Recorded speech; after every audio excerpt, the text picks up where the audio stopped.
If you're a professional brewer, you know how frustrating it can be when you go to place a yeast order and what you're looking for is out of stock. Well, Imperial Yeast is here to help by guaranteeing that commercial orders up to 20 liters of 10, yes, 10 of their most popular strains will ship free if they're not in stock when you place your order. Some of these strains include A38 Juice for those hazy IPAs, A07 Flagship, a classic in clean American styles, L13 Global, which is said to be one of the world's most popular lager strains, A44 Viking for your warm fermented beers, and so many more. So in addition to pitching right with the highest quality yeast on the market, they're promising that yeast will be ready when you need it or shipping is on them. Whether you're a pro or a home brewer, if you haven't tried Imperial Yeast in your brewery, it's time to up your game. You can check out everything Imperial Yeast has to offer and place your commercial orders at imperialyeast.com.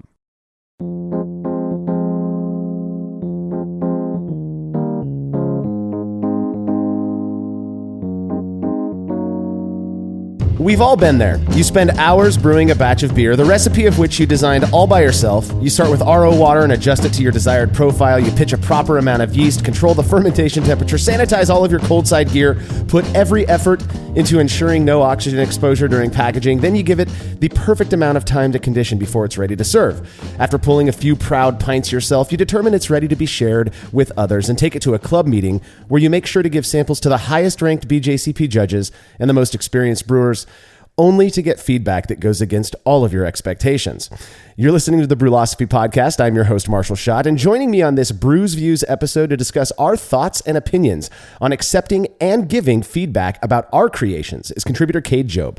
Yeah, this one is really sort of near and dear to my heart because I think about like as I've grown as a brewer and, just gotten to know and do more like a taster, Cicerone, BJCP, all this other stuff. But what it was like to receive that like first bit of feedback on the first beers that I ever had. And still now like, giving feedback and receiving it, it's such an emotionally charged issue for me. So this one's going to be fun. I think that's the case for a lot of people. And, it'd be easy for us just to focus on how to deal with critical feedback. I think there's also something to say, though, about how we go about accepting that positive feedback as well. Do we let it get to our heads? How do we kind of process that? We all know those brewers who, good as they might actually be, act like they are the bee's knees in brewing. Also, we're going to be spending some time talking about how we go about providing both critical and positive feedback to others as well. Now, for those who have been following Brewlosophy since before we started this podcast, you may recall an article that we published back in 2015 on this very topic. We'll link to that in the description of this episode if you want to take a look at that.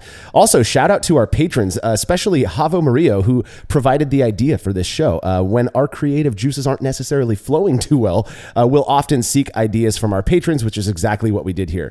What, you ask our patrons?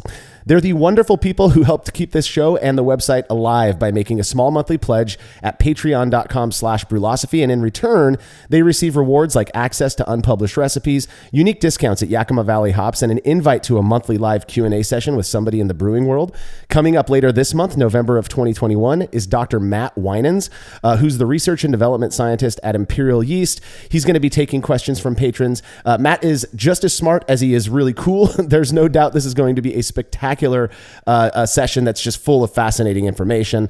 In order to be a part of this event, you have to make your pledge at patreon.com/brewlosophy no later than November 26th, 2021, as Matt's going to be taking questions that Saturday, the 27th.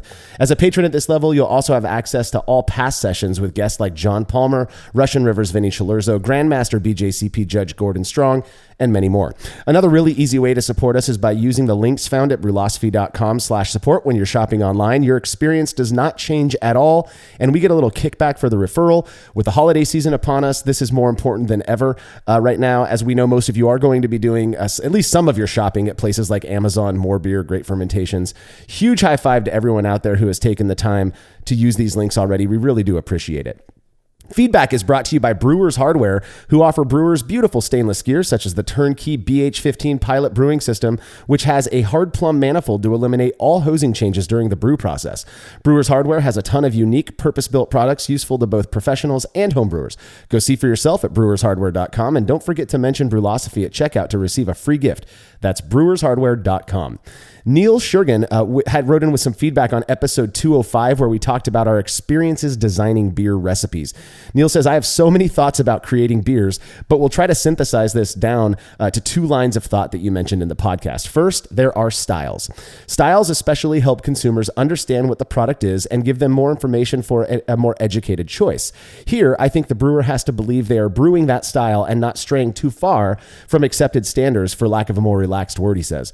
I think this also helps the brewer study the elements that make a certain style what defines that style. I certainly learned a lot by visiting Cologne and drinking samples of Kolsch from at least 6 breweries. I also studied homebrew techniques for making a kettle sour Berliner, which is unavailable where I live. I still have yet to try a Berliner in Germany, but I have an idea of what it is. Creating style recipes are not just cut and paste of other recipes. Locality and availability of ingredients often require the brewer's touch. My second thought on being an artist. As a brewer, I can find my expression of experience and turn that into an experience of beer. After driving through the pine-laden foothills outside of Jerusalem, I created my Monster Ale. And after visiting Italy at the beginning of the pandemic, I created my FINAV, which stands for F word, I need a vacation. Both of these thoughts coalesce to the truth behind beer. When we share what we've brewed, we aren't just sharing a frothy beverage, but a story. That's what beer is for me, a story of my life. Wow, so much to unpack there, and I love that. I agree with a lot of that. Regarding 2 things, right? Style and then the artistic approach of the brewer. Because styles to me are all about expectation, right? If somebody says, "Hey, here's a pale ale," and they serve me something that's dark and black, and tastes like coffee, then I'm probably going to be frustrated by that, right? Or if somebody says, "Hey, here's a beer," and just hands it to me, and it's dark and looks black and that kind of things, I'm going to expect some coffee and chocolate. And if it doesn't taste like that, that's going to be strange to me, hopefully, unless they're screwing with me and doing an experiment.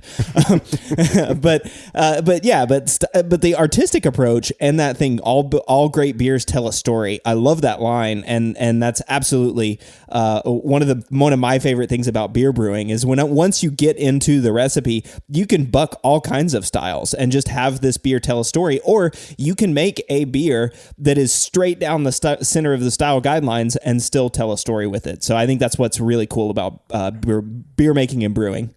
Yeah, I there's this part of me that genuinely envies people who I don't know if it's an ability or a tendency, one or the other, but to really make super meaningful something like brewing beer, because that is not my experience. For me, it's like, this is a cool thing to do with my time that produces a product that I actually get to taste. I get to experience it further on down the line after already having fun brewing it, I do write songs. I am by no means, wonderful at it, but that is an area where I absolutely feel like, wow, I've invested this energy that's coming from somewhere, right? But I don't experience that when it comes to brewing. That is not how my brain and I guess my heart processes the brewing thing. But I absolutely agree that there is much to be learned by traveling, and that goes far beyond beer. But I'd be lying if I said I haven't been influenced by my experiences drinking in foreign lands. Absolutely great feedback, Neil. We really appreciate it. Thank you so much. If you have show feedback, you could send it to feedback@brewlosophy.com or drop us a line on social media. One of the things that is so cool about homebrewing is that you can experiment with a wide variety of ingredients, as unconventional as they may be, without risking too much. At worst, you dump a batch, having learned something along the way, but oftentimes the results are better than expected, or at least drinkable. Well, listener Ryan Cade did just this with a beer he calls Extra Topper. 1 minute beer review with Justin and Tim.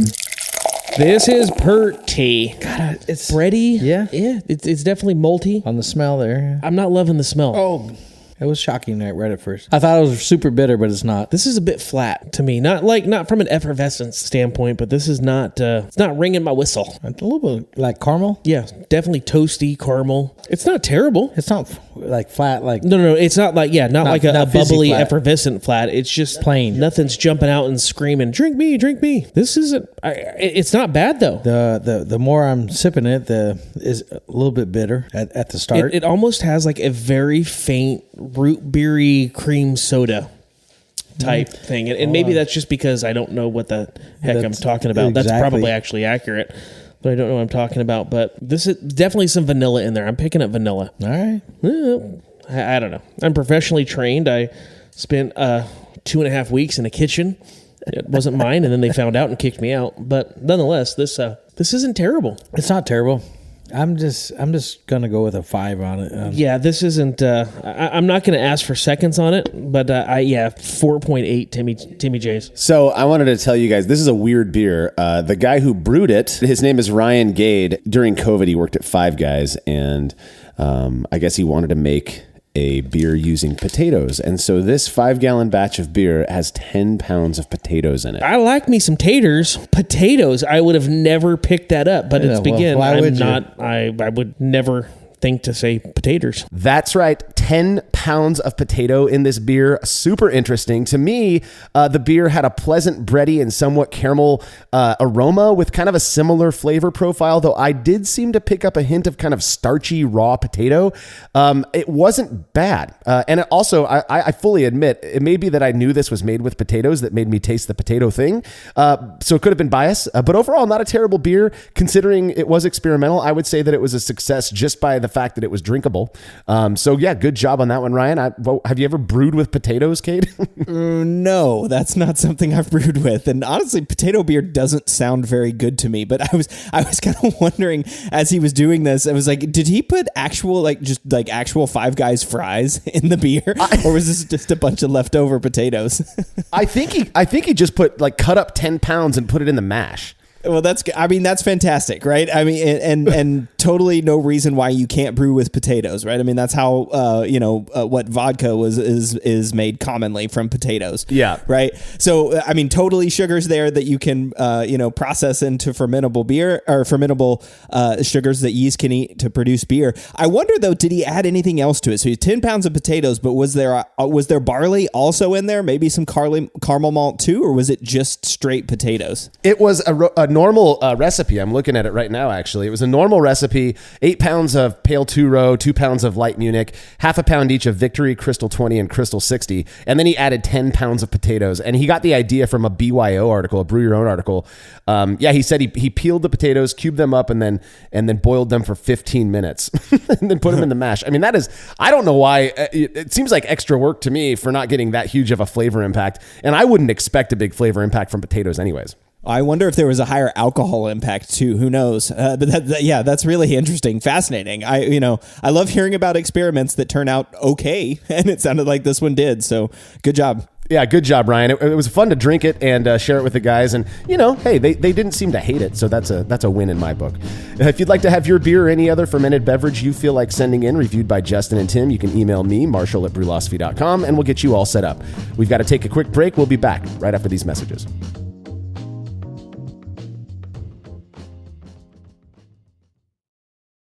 Craftmaster Growlers takes traveling with and sharing beer to a new level. Made from heavy-duty stainless steel, Craftmaster Growlers are double-wall insulated and can keep beer cold for up to 8 hours. Unlike typical growlers, Craftmaster Growlers come with a swiveling tap and fully integrated CO2 regulator cap, allowing beer to stay fresh for 2 weeks or more. The square design takes up less space and will fit in most refrigerator doors, and every Craftmaster Growler comes with a 1-year warranty. There are 64 and 128-ounce versions available over at craftmastergrowlers.com. After a long brew day, the last thing I want to do is waste more time chilling wort. I've tried so many different options, and ultimately I settled on the super efficient immersion chillers made by Jaded Brewing. With the King Cobra and Hydra, I'm able to chill my entire batch of wort from boiling to just a few degrees above groundwater temperature in as little as 6 minutes. If an immersion chiller is right for your brewery, then do yourself a favor and check out all of the rad options Jaded Brewing has to offer at jadedbrewing.com. And be sure to let them know Brewlosophy sent you.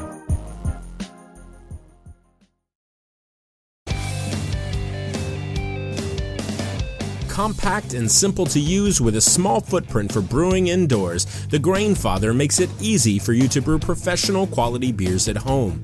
The Grainfather is an all-in-one brewing system that lets you brew all grain beer in a single compact stainless steel unit. It uses an electric heating element and pump to maintain a constant temperature and to circulate the wort during the mashing and cooling stages. It also comes with a counterflow chiller to reduce chilling times and produce high quality wort. And now, with the addition of their conical fermenter, the Grainfather takes things one step further by offering homebrewers state-of-the-art temperature-controlled fermentation just like commercial breweries use. And with the Grainfather Recipe Creator and Connect app, you can easily design a recipe, sync your brewing system with your phone, and then just sit back and relax as the app takes over and assures that you maintain your scheduled mash temps and boil schedule. Head to grainfather.com to purchase your all-in-one brewing system today and to sign up for their free recipe creator tool. Once more, head on over to grainfather.com, that's grainfather.com, and get started today. Family-owned Atlantic Brew Supply is the largest homebrew shop in the Southeast. No gimmicks, no multinational corporate overlords, and no BS. They offer exclusive malts, yeast, and more from local artisans, as well as award-winning recipe kits. They also sell professional brewing gear and cask equipment from sister companies ABS Commercial and Cask Supply. Most ingredients are available by the ounce, plus Atlantic Brew Supply has an on-site calculator to help you craft your best brew. Orders are processed same day, and 2-day shipping is guaranteed for East Coast customers. Get 15% off your first order using promo code BREWPOD. That's BRUPOD at AtlanticBrewSupply.com.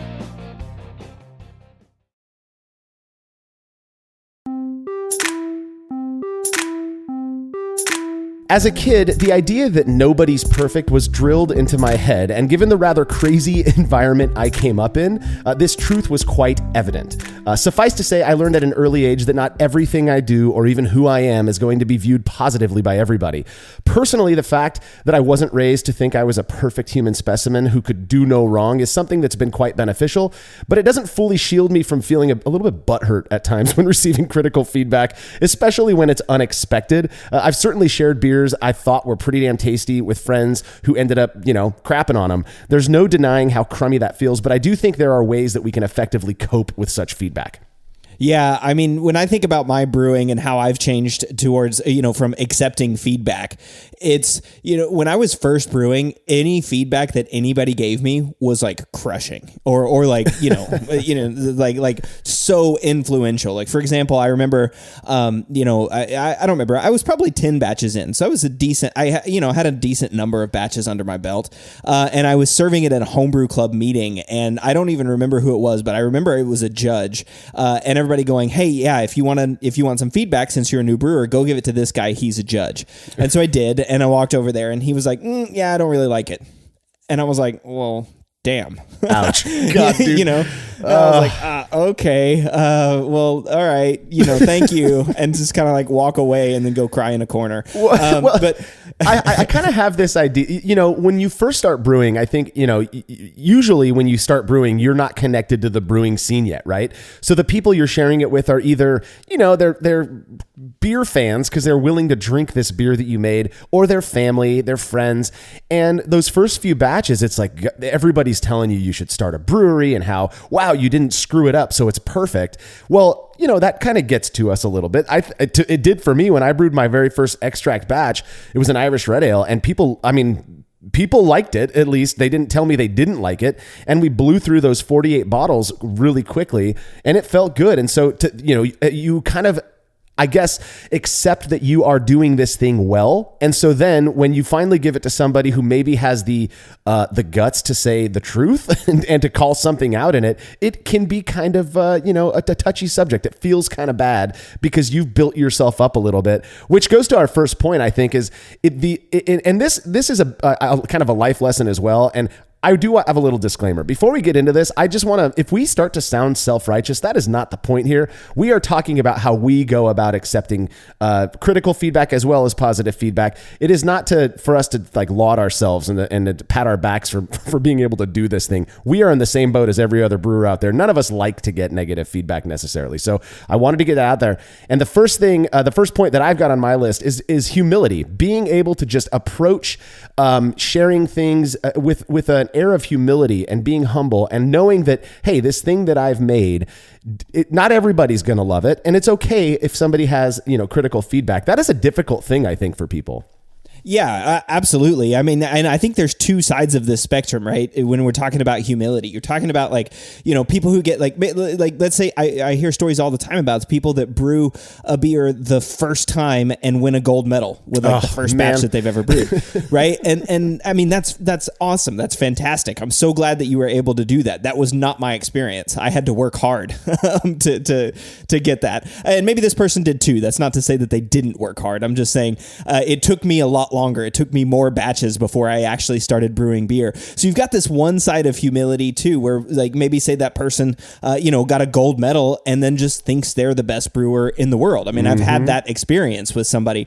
For me, it was sort of the opposite. It was more this question of like meekness, like fear that people weren't going to like what I had brewed. And so I really didn't like to share my beers at the very beginning. I remember several of the first homebrew clubs I went to, I didn't even bring beer that I had brewed, even though I had it. I just didn't bring it. I brought commercial examples because I was too afraid of people, criticizing my beer or saying that it was crap or trash or something like that. And of course, nobody ever did that, right? Yeah. It was just all in my own head. But you've got this kind of like this humility thing, and so there's both sides, right? There's, hey, when you're accepting feedback, I mean, accept it and just be honest with it, right? It took me a long time in my brewing career to be comfortable with where I was at, right? Like with the beer that I produced. Yeah. So it wasn't, and this isn't like, hey, awesome, you like this, or hey, I got a gold medal with this beer. I'm going to go around and parade it around and tell everyone I'm going to wear my gold medal, to every homebrew meeting that I go to. No, it was sort of this both sides thing, right? There's the aspect of humility. You want to be honest and accept the feedback, but also don't be afraid of that feedback as well. Yeah, I think that's a lot of people confuse. I've learned this just in my profession, as a therapist, as a psychologist, that people seem to confuse humility with, like, you use the word meekness, and that they're different. You can be a confident person who's humble. Just because you're confident doesn't make you arrogant. And I know brewers who are arrogant. I think we all know those people. But I also know brewers who are just really confident in their approach, and they are humble. They will ask, are there any flaws that you're picking up? And they really are seeking. They're seeking, honest, true feedback. They're not looking for you just to stroke their ego, basically. And I it's kind of a fine line to walk, because sometimes forced humility just looks really phony, And I think what we're talking about is on the grander scale. There are people who it just seems are born humble. And then there are people who really have to work on it. And I'm not even sure where I fall on that scale of the born or what I've worked on at this point. But it is one of those things where, I've been doing this, for 13 years now, something like that, sharing beer and being okay with the feedback. And it is something that I feel like, at least in my experience, I've learned to be really comfortable with. And there's no joking that the whole Brewlosophy thing, I think, made that happen a lot faster, because we are not making competition beer. We are not brewing the experiment stuff that we do, and the majority of what we brew for Brewlosophy is not, your high hop rate, super good, put a lot of effort in competition style beers. We are brewing simple beers that hopefully, show any difference that the variable might have caused, or any impact of the variable. Well, in doing that, you're making, arguably, and I'm curious what your thoughts are here, Cade, you're making boring beers for the most part. Blonde ale, simple pale lager. They might taste good, but it doesn't mean that they're necessarily going to win any competitions or anything. And I still have a friend, in fact, who, for some reason, when I would have him do these triangle tests, his take would be to criticize the actual beer. And I'm like, bro, it doesn't matter. This is the whole point of this is to see if you can distinguish, the odd one out based on,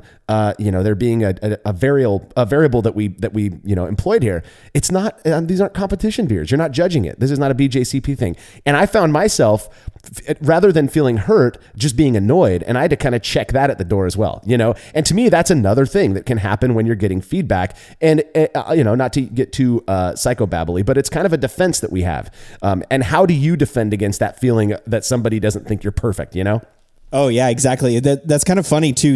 As I think about that, I think of it whenever I'm doing the triangle tests, and people will come and they'll turn in their results, or they'll be like, they'll take the cups back and they'll say, "Yeah, I think it needed a little bit more bitterness to it." And it's like great. I'm like, I'm glad. Awesome. But it's kind of funny, and that's kind of, you're right about that. So that brulosophy aspect, but it's sort of shrugging that off. It's not letting it. When somebody says, "Hey, it needs more bitterness," that's another thing too, right? That's not a personal attack on you, right? And so that plays into this whole thing about being humble, right? When somebody comes in and says, "Hey, yeah, your beer needs more hoppiness," or "it didn't taste as great as I would have liked it to," or "oh, there was something that was off a little bit about it," that's not an attack at your ego, right? Exactly. So that's also something to keep in mind when you're thinking about accepting feedback, is be humble. So when somebody comes up and says, "Yeah, this needs more bitterness," and I'm serving an experiment, I don't immediately, snap back at them. "Well, this is just an experiment beer. I wasn't really trying." It's like, no, I mean, you just accept the feedback, you laugh with the person and say, "Yeah, cool. I think so too," or disagree if you don't, right? Yeah. That's exactly it. And I feel like, there is a way of dealing with positive feedback as well, because I think it's so easy to let praise, get the better of us sometimes, because it does feel really good. I had been in my local homebrew club for maybe, 6 or 7 months, and we had an Oktoberfest party at this beautiful place on the river. And this was a decade ago at this point. And I remember, I had made this brown ale. It's the common Brulosopher's brown ale that you could find on the internet. It was the third batch of it I'd made. I was really happy with it, and I take a growler of it to this meeting, and within 5 minutes it's gone, and the entire leadership team for our local club comes up, and they were the ones who drank it, and they were like, "Dude, that was so good." And I remember that feeling, like, don't let that get to your head, man. Because it does, it feels good. And these are the same guys that I still hang out with today who will criticize a beer that I make. And it's good to have those people, to me at least, because I feel like having both of those, an honest evaluation in general, whether it's negative or positive, and people that you trust, can really help you to grow as a brewer. But yeah, accepting that positive feedback is equally as, I think you got to check that ego as well, right? Yeah, absolutely. I mean, I think of a lot of people too that have gotten, that brewed a great beer, or that think they're really great brewers because they've had people say, "Oh, you should open a brewery," that just don't check that positivity too, right? Yeah, like you can, that's one of the things. I mean, you guys have talked about, I think you and Andy did that Brews Views on homebrew clubs, right? That's one of the barriers to entry of a homebrew club, is you get a guy or a girl like that comes in and just thinks that they're God's gift to brewing, and it's a real turnoff, right? And it boots people out of the homebrew club. So yeah, I mean, all of this, right? It's like Tim McGraw said, always be humble and kind, right? Yeah, exactly. And I think that is great advice, actually, Cade. Another thing to keep in mind, and this is something we harp on a lot at Brulosophy, is the reality that preference is subjective. What I like may not be what somebody else likes. So if I make, for example, a Saison, or I make a brown ale that I think is amazing, that's okay. It is amazing to me, and that matters. But if I go and share it with somebody and they don't share my love of this beer, I have to accept that is perfectly okay. Like you said, it's not an attack on me that they don't like it. There are those people who are petty enough to, passive aggressively, judge a beer or whatever to make you feel bad. But for the most part, I think homebrewers and brewers in general are pretty cool folks who just want to, join in the community. And that's a part of doing it, is evaluating beers, realizing that what I prefer is subjective. It's my own thing. And that's the case for everybody else, is a really helpful way for me to feel comfortable sharing the beer that I make. I think that's really what, that was, I don't know if it was, what do you call it? A watershed moment for me, maybe, when I realized that, hey, people's taste is subjective, right? Mm-hmm. So, and it's totally subjective. I mean, it really is. There's like science behind this. I mean, I give you an example. I don't know the exact science behind it, but my wife hates cilantro. It tastes like soap to her. Yeah. Cilantro does not taste like soap to me. right? Or acetaldehyde. How many times on this program have you and I, Marshall, said, hey, I say raw pumpkin, other people say green apple, and taste is just different. Yeah. And that's where it really took me, keeping that sort of at the center. Anytime I'm accepting feedback, anytime I'm reading a judge's report or serving or giving a beer to somebody and saying, hey, what'd you think about this? Taste is subjective. You can agree with what the person is telling you, right? Yep. Like if they say, hey, this tastes like crap, and you think, yeah, it tastes like crap, then that's totally fine, right? That may be it may be subjective, but both of you may agree to that. But again, that person, if they say, oh, I taste soap whenever I taste this, and I taste it and I go, I don't know, it tastes really floral and fruity to me. It tastes really nice. That's okay. And it really is okay to disagree with other people's perceptions, right? You don't have to have the same perception as them. It doesn't mean either of you are wrong. That's right. And I mean, beautifully said, Cade. And, I use the example of when I was a kid. I have a twin brother, and it's so odd how he and I have such disparate preferences. At least when we were kids, we did. He could grab a tomato out of the fridge and eat it like an apple. And that was, to him, he was like, that is like candy. I love it. Right. If I did that, I would honestly have thrown up. And same with me. I could do eggs and milk. I love eggs and milk, scrambled eggs, fried eggs, milk. Same. He would puke. He still to this day refuses to eat eggs, refuses to drink milk. People are like, oh, is it an allergy thing? No, it's a preference thing. I'm not allergic to tomatoes. I eat them now. It was just a preference thing. Can you imagine if I tried to spread, my hatred of tomatoes across the world because I'm the expert on food? That's how I think about the whole beer thing and how preference works. Yes, you might have a guy that you trust, or somebody in your brew club or in your brewing community who you trust their palate, and you serve them a beer that they just happen not to like. Yeah, that doesn't mean the beer's bad. It means they don't like it. And that's the way that you got to look at it. And at least that's the way that I like to look at it. Now, I have this very strong belief that the more one claims to be unbiased, or, the more they claim to be able to suspend their bias, the more biased they likely are. I think that level of pride gets in the way sometimes. Recognizing our faults helps us to be more humble. Recognizing that we have preferences. Recognizing that we want, our beer to be loved by everybody, but that it's not going to be. That allows us to be more humble, which gets back to that first point, right? And being able to approach receiving feedback and having our beers evaluated without without taking it personally, really, Right. And that's one of the things I think about is pride bias, right? It's pride because I'm really proud of the beer that I brewed, right? So I want to sometimes I want to oversell the beer because I really like it, right? I'm really proud of this beer and I want other people to like it. That goes both ways too, right? I've seen enough people that are just really prideful brewers and they just can't take feedback, right? Because any challenge to, hey, I like this, but it needs a little bit more bitterness is, I don't know, maybe they're taking it personally, maybe they're insecure or whatever, but maybe it's that pride bias. And I've also seen this on, judges, and we'll talk about this later, but is giving feedback too, right? If you think that you taste something, you're proud of the fact that you taste that, right? I'm proud that I taste acetaldehyde. I'm proud that I taste diacetyl in this beer. I'm proud that I found something wrong with your beer, and I feel like I need to communicate that, right? Like we've all had that experience, and I don't want to talk too much about that because we'll get that in the second segment. But that pride bias can also be there for accepting feedback, right? If you're not humble enough. You don't have to. It's up to you. Whatever you want to do. Yeah. It's just for me. I like to be humble about it, right? And I like to understand. Hey, I'm proud of this beer. And that's what made me scared of accepting feedback, is I was really proud of how this beer turned out, right? Even if it was a shit beer, even if looking back, I go, man, damn, that beer sucked. And people told me that. I was still proud that I brewed it, right? I spent all this time and effort and I made it and I did it. So that was hard for me whenever I was learning to accept feedback is you can be proud of what you did and understand, but just recognize that creates bias in accepting and also in giving feedback. Well, and I feel like, part of that pride, and it's not always just pride, right? You're investing time, energy, and money into this batch of beer, and you spend for a lot of people upwards of 6 hours brewing a 5-gallon batch of beer, and then you wait those 2 to 3 weeks to ferment it, and you package it, and you put all of this care into it.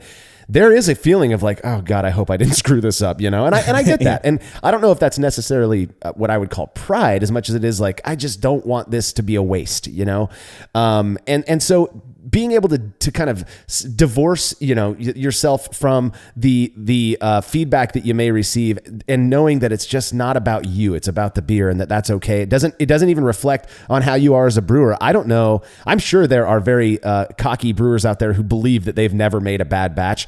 Every brewer that I know, and perhaps this is just the people who I choose to be friends with, every brewer I know has made a bad batch and is comfortable talking about it.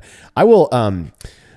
I'm not going to get too, I'm not going to share details here, but I remember about 6 years ago, a buddy of mine came up to me, and we were having a beer share at my place.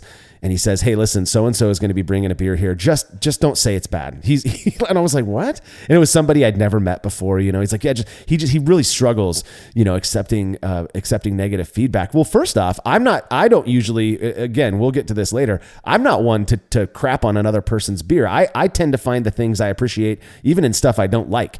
But I was like, is he really that insecure about a beer that he made? Like, what is the deal here? And that's the thing. People who invest their entire soul into a hobby like this, maybe they struggle with being able to take truthful, honest feedback. And I feel like that isn't a good thing. We need to be able to accept both negative and positive feedback, not just the good stuff.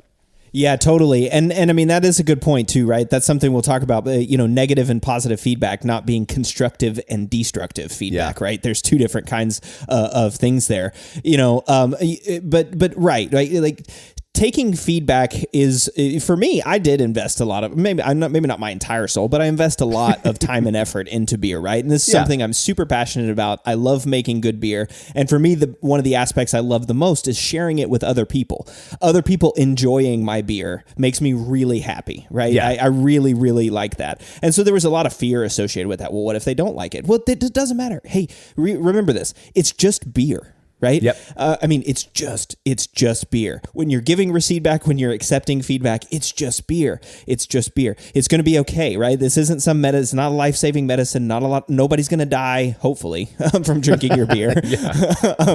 But again, I mean, that's just one of those things that if you hear me say it, I hope I say it 10 times on this show. It really is just beer. Don't take anything there's no reason to take feedback personally, right? If somebody says, "Hey, I don't like this beer," that doesn't mean you're a bad brewer, right? It just means, hey, I don't like that beer. I don't like some IPAs that are brewed out there. That doesn't mean that there were bad IPAs. It just means I don't like them. Yeah. So what, right? That's my feeling as well. Yeah. And I'll tell you, there are, when it comes to people that I find uncomfortable to be around, it's the people on both ends of the spectrum. First off, the ones who you go and you share a beer and you just know that they're going to rip it apart, and they're likely inventing stuff so that they look smart or they make themselves feel better. Mm-hmm. I'll hang out with those folks, but at the same time, I'm like, whatever. I don't take anything you say seriously, But also the people who are so insecure and can only be told that their beer. It's like, God, how exhausting, to be around those people. And I'll tell you this, and I know that we've got a lot of listeners out there. If you are that person, check yourself, because it is difficult in a hobby like this where everybody has their own process. I don't care if you're copying batch sparge or you're doing brew in a bag, you still have your idiosyncrasies, whether that's the water that you're using or the approach that you use to adjusting water or adding hops or whatever it might be. And that's what makes your beer your beer. To think that it's got to be perfect every time, or that it is perfect every time, and then you can't hear from somebody else. Oh my goodness. That to me, the word that comes to mind is exhausting. Yeah, that's absolutely true. Exhausting to think about that and worry about it all the time. Also, it's exhausting to take things on all by yourself, right? So I think about when I was first brewing, I was just reading books and reading things online. I wasn't going out and seeking other people's opinions, and that was where I really started to learn and started to enjoy the brewing culture and the willingness of people to share it. I mean, that goes across home brewers, commercial brewers, everybody. I mean, there is a big willingness willingness to share, because people love beer, right? It is just beer, but people love drinking it and people love to share about it. So don't be afraid of going out there and getting other people's opinions, right? It's exhausting to do it all by yourself. But if you go out and ask somebody, sometimes that can save you a lot of time. Like, you may be thinking like, there's something wrong with this beer. I don't know what it is, and I can't figure it out online because I don't know how to articulate it. I don't know what words to put to it. And then you go, you go and you serve the beer to somebody, and they go, "Oh, that tastes like green apple." How long are you cutting off your fermentation early? Well, I don't know. I just kind of let it sit for 5 days and then put it in a bottle. Maybe that's why you're cutting it off early, and you need to let your fermentation sit a little longer so that it finishes out and cleans up acetaldehyde and those sorts of things. It's that kind of stuff that you don't think about because you don't know what you don't know. Mm-hmm. So accepting feedback and getting out there and seeking out other people's ideas also helps you grow and expand as a brewer. And that's a really good thing. Yeah, it gives you perspective, and we like to think that we are these specimens that are capable of perceiving all, but the reality is that's just not true. And so to get the perspective of somebody else, one of the more I enjoy going to big events, where there's a bunch of people, but what I really love is when you got 4 or 5 people get together and they all brewed a beer, whether it's the same beer, which if you've never done that, I highly recommend it. Everybody brew the same exact recipe and then compare them. Wow. It's amazing how different the beers will turn out, right? But or there could be different styles or whatever it is, but getting together, and there's kind of this unspoken agreement that we are going to dig into these beers. We're not going to attack the brewer, we're not going to attack the beer necessarily, but we're going to be honest about our assessments on these things. We're going to find the positives. If there are any negatives, we're not going to be uncomfortable talking about it. And there's just this element of freedom. And one of the things that I kind of a trope that goes through my head is, one bad beer does not a bad brewer make. And by that, I just mean we're all going to screw up. You might make an absolutely terrible batch of beer. It's okay, and you know what? For the most part, you'll find somebody who will drink that beer. You don't even need to dump it. It's crazy to me. One of the things that I've found interesting to observe over the years is I've made plenty of batches, usually experiment batches that are just boring blonde ale or something like that. And I'll have the brewing homies come over and they're like, yeah, it's all right. I'll have a pint, but then we'll move on to something commercial or something they brewed. But then I'll have people who don't brew come over and they cannot keep their hands off of it. And so you're kind of like, well, why does it matter which set of my friends, likes it and which ones don't? Somebody likes it, and I think that's good enough, Yeah, exactly. I'd go a little further too than 1 bad beer. I'd say 10 bad beers does not a bad brewer make. Good point. And some people, and you may have to work on it too, right? Like, that's one of the aspects of going out and getting feedback is, hey, what do you think of this? How can I improve this beer? What can I do better next time? Exactly. Right. And so 10 bad beers does not a bad brewer make. Again, it's just beer, and as long as you approach it with that openness, that humility, that you're looking to grow, I think any feedback that you get, you're at a point where you're accepting feedback from a good perspective, right? That means that even if you get negative feedback, even if somebody says, hey, yeah, I really don't like this beer, here's why, right? You can take that and you can use it the next time that you brew. And one of the things that you'll start to see is, as you do this more and more, and as you serve one beer to 10 or 12 different people, you're not going to get the same feedback every time, right? It's going to be different from every single person.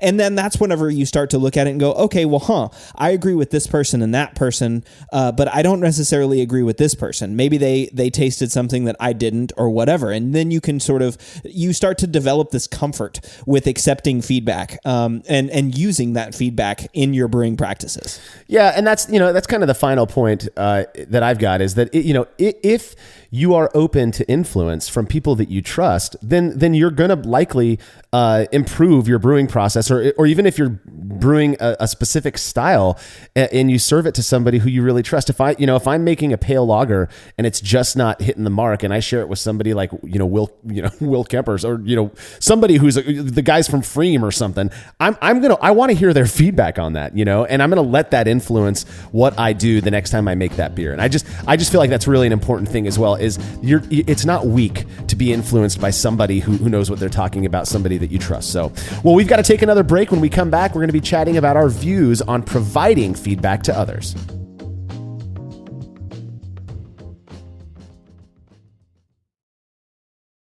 As every brewer knows, the best beer requires the best hops, which Yakima Valley Hops provides fresh from the source to brewers around the world, carrying everything from classics like Cascade to modern favorites like Galaxy and Mosaic, as well as other ingredients and gear. Yakima Valley Hops has it all. And don't forget to check out their new podcast, The Late Edition, where the YVH crew goes into depth on our favorite plant with industry experts. Head over to YakimaValleyHops.com now to see all they have to offer and subscribe to The Late Edition wherever it is you listen to podcasts. There's no denying that stainless steel is the best material for brewing equipment, and Delta Brewing Systems offers some of the lowest prices on high-quality stainless gear, like the Firm Tank, which in addition to holding 8 gallons or 30 liters of wort, comes with a domed lid to even further reduce the chances of a messy blow-off. Plus, it can hold up to 4 psi of pressure for closed transfers. Delta Brewing Systems also has their own line of brew kettles, as well as one of the lowest-priced all-in-one electric brewing systems out there, and their prices are shockingly low. If you're in the market for legit stainless gear that won't break the bank, do yourself a favor and head over to deltabrewingsystems.com today. The brew in a bag method has blown up over the last few years, and in that time, it's become very clear that not all bags are created equal. For the best BIAV experience, you have got to go with the Brew Bag. Made from high-quality, food-safe polyester, the Brew Bag is available in both 210 micron for standard brew in a bag, as well as 400 micron, which works beautifully for all-in-one recirculating systems. I've been a Brew Bag user for years and wouldn't brew without it. Head over to brewinabag.com to get the fabric filter that works for you and use promo code TBP17 at checkout to receive a discount. Again, that's brewinabag.com. Have you ever thought about adding a port to your kettle but held off because you didn't feel like drilling into your gear or sending it off to have someone else do it? From the makers of the world's fastest counterflow chiller, the Xchillerator, comes the Hangover, the easiest way to add extra ports to your kettle as well as countless other options. Mount a faucet to your keg for easy portable pouring. Set up the perfect whirlpool arm. Hold a heating element in place. All of this and so much more without permanently modifying your gear. Manufactured right here in the United States, the Hangover offers brewers too many convenient solutions to list here. So head over to Xchillerator.com today to see what the Hangover can do for you.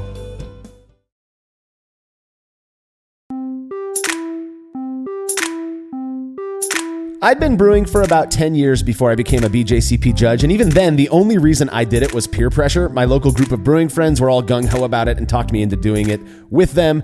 It's not necessarily that I have a huge issue with competitions and judging. I really don't. But really, it's just that I have this strong belief in, like I said earlier, the idiosyncrasies with which we perceive things, and that we feel are made well. I don't know. It's kind of banal. Like, who cares what I think about what you brewed? That's kind of the feeling that I have, the sentiment that I have when I was going into judging, and it's influenced my, I don't really enjoy the process of judging beer. I usually turn down offers to judge BJCP competitions because it's just an odd thing for me. Anyway, my approach to judging, which we talked about in a prior Brewsies episode, is identical to the way that I provide feedback to others who share their beer with me, and it starts with the best effort that I can into being humble in the way that I provide feedback. This works both ways, right? When receiving feedback as well as when we're giving feedback. And to me, the way that looks is not just immediately jumping down somebody's throat who brewed a beer, because I truly genuinely believe this. Cade, I'm curious your thoughts on this, that if I'm doing that, it's usually coming from a place of insecurity. And so if I'm doing that, my hope is that it's going to make me look or feel better, even if I'm not consciously thinking that. And so being, intentionally humble, thanking the person for sharing a beer with me, hey, thanks, man. I appreciate the opportunity to check this out. That to me is a good way to approach providing feedback on somebody else's beer as well. Yeah, absolutely. I think about it in terms of if I'm giving somebody face-to-face feedback, right? If I'm having to look them in the eye and explain why I'm giving them this feedback, right? That's very humbling to like, it's harder to do that. It's harder to give, constructive or, harsh feedback sometimes if you're looking somebody in the eye. But that's important, right? That connection that you have, understanding that there's a human on the other side that's going to be receiving this feedback is super important. important. And I think about that now, even whenever I'm just writing feedback on a piece of paper, right? As a judge, this is going to a human, and a human is going to read this and have to interpret it, right? And so that's always something that I'm thinking about is whenever I'm giving feedback is being humble. I don't want to piss the other person off. I'm not trying to show how good of a brewer I am by giving them feedback. If the person's honestly, submitted their beer to a competition, or they've given it to me and saying, hey, what do you think about this beer? I want to give them an honest opinion, and I want to be honest to everyone in the same way, right? I don't want to try to make myself feel better by making up something that isn't there or whatever, and it's really, really important to me to think about giving it to that other person, even when it's on a piece of paper, right? Giving it to another human being and being able to look them in the eye and say, yeah, this is feedback that I have, and this is how I felt. Yeah, exactly. And honestly, arrogance is just a terrible look. If you think that it's cool, and I say you, but I'm not talking about you, Cade. Well, right. but the people who think that it's a good look to go around and just be the harsh, beer critic, it's not. You're annoying. You're the person who gets talked about when you're not around. And that has been the case that I've experienced, that I've observed over the last couple decades that I've been doing this thing. It's just a bad look, and everybody knows people like that. Some of them are well known. Some of them are just the local folks that you go to your clubs with, and everybody avoids sharing those beers with them because it's not, where's the fun in that when you know what to expect? It's so predictable. I like what you said, recognizing that behind that beer there's a real human being there, and that starts to go down that path of cheesiness, but it's so real, and I think it's such a good way just to live life. For me, a part of that is recognizing that they are intentionally taking a risk by sharing this thing with you and looking for feedback on it. They want to know what your thoughts are, which to me is such not to beat a dead horse, it's such a humbling experience, right? To know that you trust me enough with this thing that you made. I know it's just beer. I'm not, why in the world would I want to make you feel bad? That doesn't mean I'm going to avoid being honest, right? And again, it's exhausting to be around the person who you have to lie to because you're going to hurt their feelings. No, I'll be honest with you, but I'm going to do it in a way that is not an attack, that doesn't feel like an attack. I'm going to evaluate it. I'm going to dig into these things based on the way that I'm experiencing this beer, understanding that my experience is subjective, that it is my thing, and that I may be wrong. We talked about this in the judging and evaluation Brews Views last year. It is one of my pet peeves when somebody takes a beer and they're like, "Oh, diacetyl is in there." I was sitting at Crow and Wolf a couple weeks ago, and I heard this guy. He was down the bar from me, and I'm sitting talking to whoever the beer tender behind the bar, and I hear this guy digging into one of the new beers that Brad made, and he says, "Oh, there's diacetyl in this. I can't drink this. There's diacetyl in it." Shut up, dude. I mean, I had the beer. I can tell you that I did not perceive diacetyl in it. But even if you thought you got it, that's not how you go about the evaluation, by just pretending that you know for sure. It's that kind of a thing that just is such a turnoff to me. Oh yeah, absolutely. That boldness, I guess, that arrogance, right? It really is that arrogance of like, and it is oftentimes too, right? I can see this guy sitting in a bar, and I see him sitting with 2 or 3 other people that he's trying to perform for, right? Exactly, dude. Yeah, it's a and performance. I mean that's exactly what it is. And I've seen that. And honestly, if I'm being honest, because I am, I've done that. All right, and so I look back and I hate that whenever I did it, right? Because I would say like, oh no, I want to be the one that knows things about beer, sure. right? I want to be the one that knows diacetyl or acetaldehyde, and I did that, and I look back at that going, man, that really was stupid, and it really sucks. One, nobody gives a shit. Nobody cares, right? dude. Like none of our beer related, none of my just like regular beer drinking friends, they don't give a crap if I know what diacetyl or acetaldehyde is. They just drinking a beer, right? And it's really like, honestly, one of the things that drove it home for me too was this like, it makes the other person feel ashamed that they don't understand or that they don't get that characteristic. And I was like, man, that's a really crappy way to do this. So thankfully, I've stopped doing that. There's my mea culpa for what it is.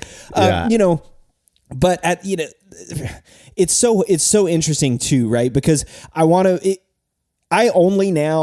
really only like to give feedback if somebody's directly asking me for it, right? Dude, yes. Yeah. And I really loathe unsolicited feedback. And this goes beyond just, somebody gives you a beer and then the first thing you say is, I don't like that. That tastes too bitter or whatever. It's got too much hops in it or ooh, did you put fruit in this? Gross. Hops or fruit shouldn't be in beer, right? None of those things, it's just, hey, thanks for the beer. Awesome. And I'll drink it and just go along. I mean, even if it's at a bar. Now, I will, if a bar serves me something that tastes like it's got an infection or like a draft line that's not clean, I will say like, hey, this doesn't taste great. Can I get another pour, or something like that? I mean, I don't mind doing that. I'm not going to shy away from doing those things, but it's an awareness of, is the person even asking for feedback, and do they give a shit about my feedback? Exactly. And it's a good point. And I have one of the things on my list of points to make when it comes to providing feedback is, and I feel like a lot of people don't do this. There's nothing wrong with asking a person who's sharing something with you if they even want your feedback. Just because they're sharing something with you. Can you imagine if every time you went or somebody came to your house, you're having a barbecue and you're just having people over, people just evaluated what you made rather than just eating it and being happy with it. I mean, that would be so annoying. A good example of this happened just this Friday night. My wife and I went to Crow and Wolf. We're sitting there and the owner was there. And I'm drinking a beer and I didn't really pay attention to it. I wasn't, evaluating it. I was talking with my friends and not really thinking too much about the beer that I was drinking. And he comes up and he's like, "Hey Marshall, have you tried the Kolsch that we've had on? We're on the final keg, and I'm just wondering if you've tasted it." And I'm like, "Well, yeah, that's what I'm drinking." And I just finished it, and I filled up an IPA, and he goes, "Well, let me go get you another sample." Same exact beer, right? Gives me a small sample of it, but he's asking me for my feedback on it. And so my whole mental perspective was completely different in approaching that beer, and we had our nerdy little beer talk, evaluation talk, and we moved on. And to me, I would prefer that as opposed to just the person who sits down or stands at the bar and says, "There's diacetyl in the beer." And also, by the way, if you're the person who likes to pretend you know every off flavor and can taste it immediately, go get yourself they're very expensive, some flavor standards and actually try it out. I was blown away at how different these things actually taste from what I heard on a podcast, or what I read in a book. Like you said, I do not perceive acetaldehyde as green apple in the slightest. Now I understand how that can come across that way, but I get fresh cut pumpkin. I get the same thing you do, or kind of a grassy thing. If you don't have that experience, then you can explain your way by saying this tastes a little bit green apple-y. Oh, well, that doesn't necessarily mean there's acetaldehyde in it. And it also makes you look a little more humble because you're not owning, that you've nailed the what's wrong with this beer. Just a pet peeve of mine. Well, yeah. And that's something I was going to say. So giving facts, right? Facts versus opinions. But before we do that, you mentioned, wouldn't it be exhausting if somebody is just coming over to your house all the time and just giving you unsolicited feedback about your cooking and stuff? Isn't that what commercial brewers do every day? Yeah, like I think about this. I think about like all the Untapped reviews, right? Like best beer I've ever had, 3 out of 5. This chocolate milk stout needs more hops. 1, I just think about like how annoying that must be for a brewer. But I mean, also they're soliciting that feedback, right? They're selling you beer. And so they need that feedback from the consumer to make sure they're selling a beer that a consumer wants. Okay. So that's fair. But you said that and I was like, man, yeah, I think that's why a lot of commercial brewers get really jaded about beer consumers, but that's a whole different topic. But this whole thing, facts versus opinions, right? That was one of the things I wanted to talk about in giving feedback. And that's how one of the ways I've changed the ways that I give feedback. I no longer give my opinion. I'm never going to tell anybody, I don't like this beer, or I don't think this beer tastes very good, or this beer is, too hoppy or too bitter or something like that. Mm-hmm. What I'm going to do is I'm going to give some facts. So if somebody serves me a beer and I think it tastes acetaldehyde, I'm going to say I taste like something that's like you said, grassy, raw, sort of pumpkin-y or maybe even green apple. If I get green apple, I have gotten green apple from acetaldehyde, but in like crazy ridiculous amounts, like basically just fresh wort. But anyway, that was an aside. I'm going to give somebody a fact, right? I'm going to say, this is what I taste. And based on what I taste, this is the opinion that I have, right? This is what I think you could do to improve it, or this is what I think you should look at. And again, as long as somebody's asking me for that. I'm never going to walk over to somebody's house and go, "Hey, have you thought about improving this beer? These are some of the things you could do to make it better." No, I'm not a dick. Yeah, right? Yeah. Yeah. I actually, the way that you said that, I would say that I kind of think of it almost opposite, is that I am not going to diagnose. I'm not going to give you what I think to be the facts are, which is, this has diacetyl. You must have done this and this and this wrong. More what I'm going to do is, while I'm thanking this person for letting me, evaluate their beer, I'll let them know, I get kind of a butterscotchy thing on the finish. What, how did you brew this? And we'll talk about it that way. And then even when I'm making suggestions, it usually is in the form of, you might consider doing this at some point. Perhaps that's where this issue came from, or maybe I'm the only one picking up the issue. And if you like it this way, then it's all good. Well, yeah, that's kind of the approach that I take. I cannot stand the diagnostic thing when it comes to beer. And usually I don't mean to hurt anybody's feelings out there, but there seems to be a certain personality type that seems to enjoy being the beer doctor, the one diagnosing all the problems. And what I like to think of, there's this idea in constructive criticism. There's this idea of the compliment sandwich. It sounds super lame, but it's actually, I think at least, it's actually decent advice, which is say something nice, even if you're just thanking the person for sharing the beer with them, give your critical feedback, and then finish up with something positive, and let it kind of wrap the truthful negative feedback in something a little bit more positive, so that this person knows that you're not attacking them or telling them that they're a bad brewer. Yeah, well, yeah, and I think I approach it exactly the same way as what you're saying, right? I mean, when I'm talking about just giving facts, I'm saying like here, I taste this malt character, I taste this hop character. These are great. I like this, right? Yeah. And that's what I'm saying. But I'm putting it more in facts instead of saying like, I don't get much hoppiness, I don't get much beer, much of this. It's more like, here's what I do taste, here's what I like, right? Here's what I taste, here's what I like. If somebody's asking me again for their feedback, and like you said about the diagnostician, right? I mean, there's benefit in that. There's benefit if you're looking for somebody to fix something, right? If you know that something is wrong in a beer and you go, "Hey, what's wrong with this? I taste this. What do you think is wrong with it?" Right? That's when the diagnostic thing happens. But more often than not, it's just, "Hey, what do you think about this beer?" And just like you, I'm doing the compliment sandwich, right? Here's what I like about it. Here's some things that I think you may be able to improve, and here's what I and this is what I really like about it. Good job, essentially. And it's very often I find myself not having very much to say negative about the beer, right? Whenever I do that, when I do the compliment sandwich. Now, that's not to say I'm going to shy away. I'm going to give you an honest opinion and some honest feedback. But that there's this art nuance to it, making sure that you're giving it in a positive way, right? I'm not trying to like break anybody down. I'm just trying to say, "Hey, yeah, here's what I think you did really well. Here's what I think you could improve on." Yeah. And I also, on that note, I think there's the people who meld, it's kind of hard for me to describe this. People who meld their opinion with styles and such, right? So for example, I'm not a big fan of the hazy IPA thing. And there's people who will look at me and be like, "Oh, he hates hazy IPA." That's not true at all. It's just not a style that I enjoy very much. I would rather have a crisp, clear West Coast IPA. That's just a preference thing. But when somebody brews a hazy IPA, I do feel like I have the capacity to drink it, to know what to expect from it, having had so many and having been in the brewing world since the advent of this style, that I can approach it from a less biased perspective because of my preference and still give it, positive feedback. I have had, it's so funny, a buddy of mine had I think it was Lawson's Sip of Sunshine or something, and got a can shipped to him out here, and we're drinking it, and I told him, I said, "Man, this is phenomenal. It's so well done." And he's looking at me going, "But you hate hazy IPA." And I was like, "No, I am talking about, based on the style and the versions of the style that I had. This is an excellent example of a hazy IPA or of a, New England IPA.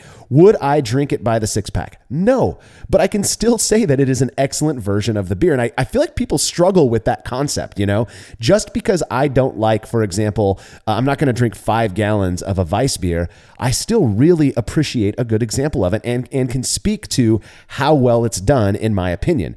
Doesn't mean I'm going to go to the store and buy a whole bunch of Weiss beer, Yeah, exactly. I mean, there's levels, right? I mean, I like Kolsch's, so I like to drink Kolsch's a lot. I mean, people have heard me talk about it a lot on this podcast. If somebody gives me a Kolsch, I may have a little bit more experience tasting Kolsch than some people do, right? I'm not saying that makes me a better taster or a better judge or anything about that, but if somebody serves me, like you said, a New England IPA, which is not a style that I generally like to drink, that's also going to influence how I give that feedback too, right? Yeah. It's going to influence my confidence in that. So I'm going to say, hey, this isn't really a style that I drink very much, but if you want me to try it, then I'll tell you what I taste. I've had enough of these to taste them. But again, it's going back to that being humble thing, right? I feel like we're just like, we're saying it in like all using different words to say it, but it really is. It's always just coming back to that, being humble about what you're doing and being honest about where you're coming from, right? So and that raises a really good comment too. You said earlier is positive feedback, right? Positive feedback doesn't mean, hey, this beer's great, even if it's not, right? Positive feedback means you're giving it to somebody in a way that's useful and that's constructive and that's not tearing them down, that they're going to take something away from that feedback, right? That's going to be useful. Yeah, I have a friend who has this. I've noticed that he does this often, and I think it's just so cool. He's pretty critical about beer. He really values the evaluation component of beer, and if he's drinking a beer that he doesn't think is perfect, and he's giving critical feedback to a friend of ours, or maybe it's me or whoever it might be, he'll almost always do this thing where he's like, "Do you remember that one beer that you made that was excellent?" And he always has it like logged away in the back of his head, and it's that one beer that you made that he thought was perfect. And he's like, yeah, man, there was something you did there that I'm missing in this beer. And to me, that's such a cool way of going about it. Cause you're like, oh, okay, thanks for, I remember you loving that one beer that I made, and then, but he's using that as kind of a jumping off point to talk about something that he may not, a fault maybe that he finds in the beer that he's evaluating. And I think that's a cool approach as well. For me, I think it's key. One of the things that is so odd to me is when you're sitting around and, you're doing this thing that's supposed to be fun, brewing beer, sharing it with other people, and somebody evaluating it looks like it's a task, like they're working and they're not enjoying the experience. Enjoy the damn experience. You are sipping beer. Realize that you are doing something that is fun. Even if you don't love the beer that you're tasting, figure out, enjoy that experience. Have a little bit of fun while you're doing it. We have a lot to gain from engaging with the community and being a part of this interestingly cool subculture of brewing and beer. Don't make it a work for yourself, because that's not. Where's the fun in that? Yeah, again, it's just beer, right? Not every drink of beer is an evaluation, right? I mean, I drink a lot of beer, and sometimes I'm just drinking beer because it tastes good, and that's it. I'm just drinking it because or sometimes it's even just what's on hand, right? I'm drinking it because I want a beer and there's a beer there, so that's what I drink. Yeah. Right. This concept that you have to evaluate everything, especially at homebrew club meetings, right? Yeah. When you're doing a bottle share, I feel like there's sort of an expectation that you walk in and that you give your opinion about every single one of these beers, right? And that's not wow. How much effort does that take to go through all the beers and give your opinion about it? But also, like, a lot of people don't really need it. If somebody wants, so maybe somebody's just like, hey, I just brought this because I'm going to a homebrew club meeting. I'm not looking for anybody's opinion or feedback. I just brought beer to a beer meeting. Yeah. Right. Yeah, that's what we're doing, right? We're sharing beer. Right. Exactly. Yeah. I do. Yeah. And I think there's this thing, when it comes to the way that I evaluate beers, I do, I'm not, there are people out there who absolutely loathe style guidelines and stuff. And then there are those people who only brew to the style and in terms of evaluation, are using those guidelines as their, I guess, kind of their jumping off point.